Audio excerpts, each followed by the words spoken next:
Edayur ആൽപ്പറ്റപ്പടിയിൽ car നിയന്ത്രണം വിട്ട് റോഡരികിലെ വൈദ്യുത പോസ്റ്റിലിടിച്ചു. ദമ്പതികൾ രക്ഷപ്പെട്ടത് തലനാരിഴയ്ക്ക്. കഴിഞ്ഞ ദിവസം രാത്രി 1 മണിയോടെയായിരുന്നു സംഭവം.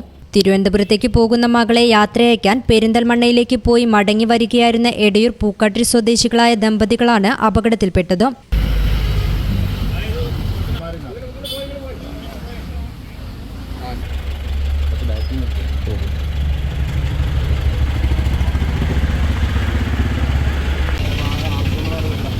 ഇവർ സഞ്ചരിച്ച മാരുതി സെലീരിയോ കാർ നിയന്ത്രണം വിട്ട് റോഡരികിലെ നടപ്പാതയിലിടിച്ച ശേഷം വൈദ്യുതി പോസ്റ്റിലിടിച്ച് നിൽക്കുകയായിരുന്നു.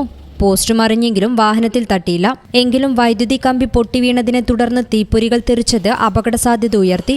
ഉടൻ കാർ യാത്രികരും നാട്ടുകാരും KCB ഉദ്യോഗസ്ഥരെ അറിയിച്ച് വൈദ്യുതി വിച്ഛേദിക്കുകയായിരുന്നു. ഡ്രൈവർ ഉറങ്ങിപ്പോയതാകാം അപകടത്തിന് വഴിയൊരുക്കിയതെന്നാണ് പ്രാഥമിക നിഗമനം. News bureau, Valanchery.